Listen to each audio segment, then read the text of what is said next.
Hey, good morning, everybody. It's January 12th, 2026 today, which still feels a little bit weird to say. 2026 doesn't quite resonate or hasn't quite hit me yet. It still feels like it's 2025. It still feels like it's December 12th and that we're also gearing up for Christmas and the craziness of it all. But the holiday season's over. It's back to work, and I hope everybody had a restful, enjoyable holiday season. Hopefully you got to spend some quality time with family and friends and your loved ones, and just hopefully you enjoyed the magic of Christmas, and hopefully you had a fantastic time. So I'm creating this video today to go over the December 2025 real estate market here in the Durham Region area. I want to go over a couple of different stats with you guys, and just talk about the Bank of Canada and what potentially could happen here in 2026 with interest rates and all of that good fun stuff. So let's dive in and take a look at a couple different stats. Okay, so I'm just gonna get my highlighter here so you can see what's going on. What color? Let's go yellow today. Why not? Oh, yellow. Perfect. Okay.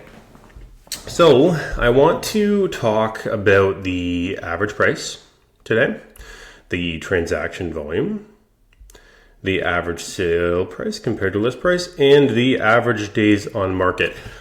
A couple things, 4 things there just to go over. I find those are really important to look at. I mean, they're all, super important, but I don't want to make this video too long. I want it to be sort of, concise and give you guys as much data as I can in a short amount of time.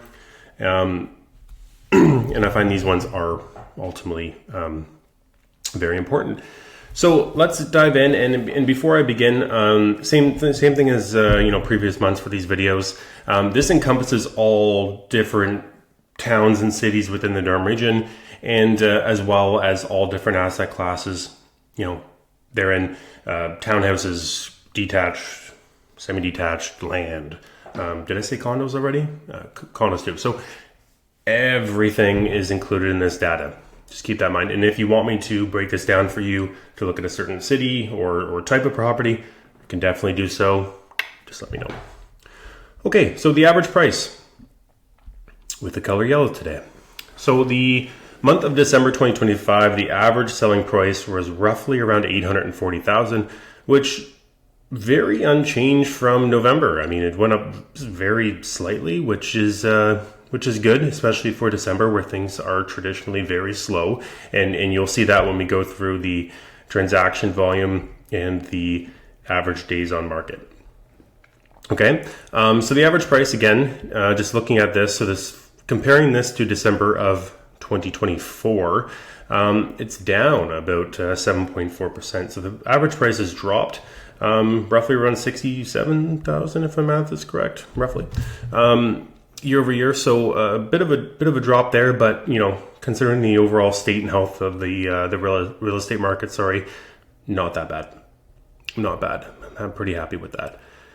And the year-to-date average selling price was around $881,000, which is down about 4.2% from the year prior. Okay. Transaction volume, you're going to see quite the change here. And again, this is because just to the nature of the month, December is relatively slow.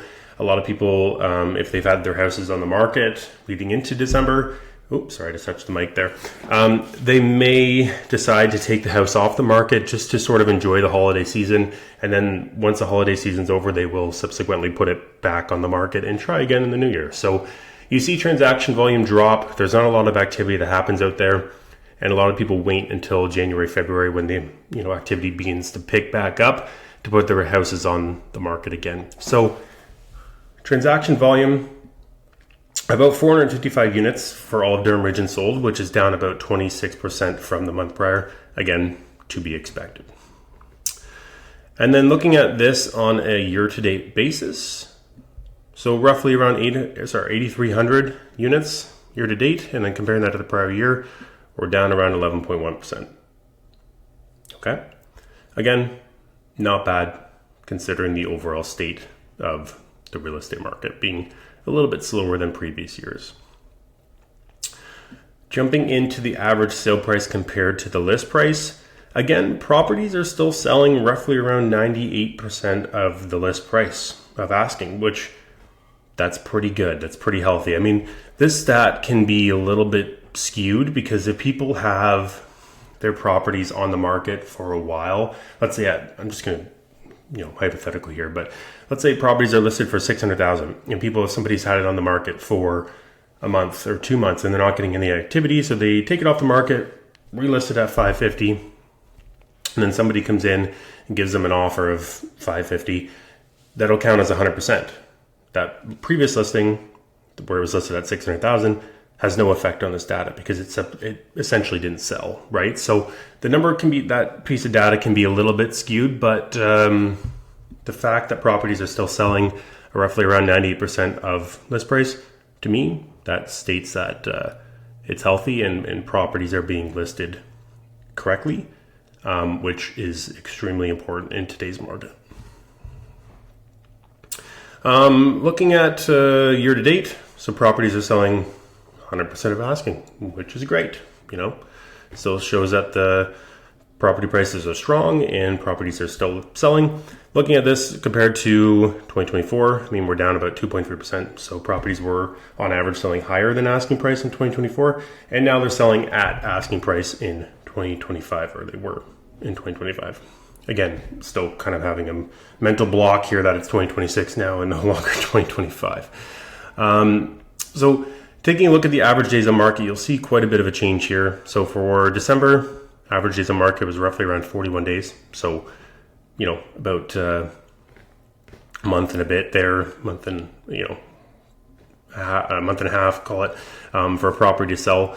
That's up about 32% from November. So 25% increase there, quite a bit of a change. And then looking at this on a year-to-date basis, which is the more appropriate stat to be looking at, again, because on a monthly basis, December is slower. So this is what I like to look at, and that's why it's always important to look at on a month-to-month basis and a year-to-date basis to really get an idea of what has happened. So the average days on market increased to 26 days from 22, so roughly about a 21.5% increase. Not bad. So on average for 2025, it's taking just under about a month for properties to sell. So not too bad there. I'm just going to take my highlighter off here. Jump into this graph that I created. We're almost about 8 minutes into the video here, so I'm going to try to wrap it up here quickly. Don't want to drag it on and make it too quick for you guys, but just wanted to show you guys let me get my highlighter back going here. So this is the average sale price for the Durham region for 2021, 2, 3, 4, and 5. So I like to look at this after every year has completed and all the data is inputted, just to give us an idea of what month performed the best. Okay, what month had the highest average sale price, and then compare that, year over year to see what is the best traction and when is the best time to sell your property. So at quick glance here, it looks like April was actually the best time last year for the highest average sale price. And then if you compare this to 2024, it looks like it was actually June, which, kind of funny.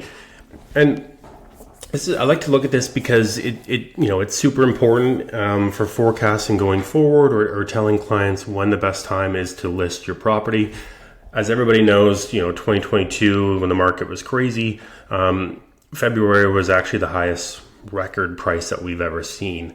And in January, February, and March, I always believe is a strong time to sell a property if in being in the position of a seller, because there is less inventory available and there are more buyers, actively motivated, qualified buyers, I should say, actively out there looking for a property because it's a new year, they're motivated. Whereas on the listing side, listings are usually down because a lot of people aren't quite in a position to put their property up for sale at this time of the year. So I usually find that those 3 months, January, February, and March, usually have pretty good numbers there for the average sale price and transaction volume. So that being said, that's all of the data that I want to go through today.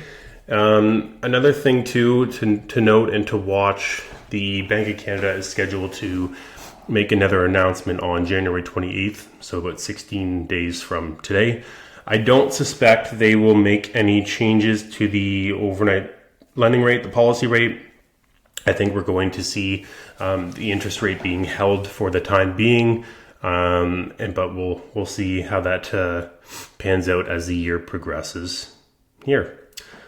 Okay, so that's everything that I want to share with you in this video today.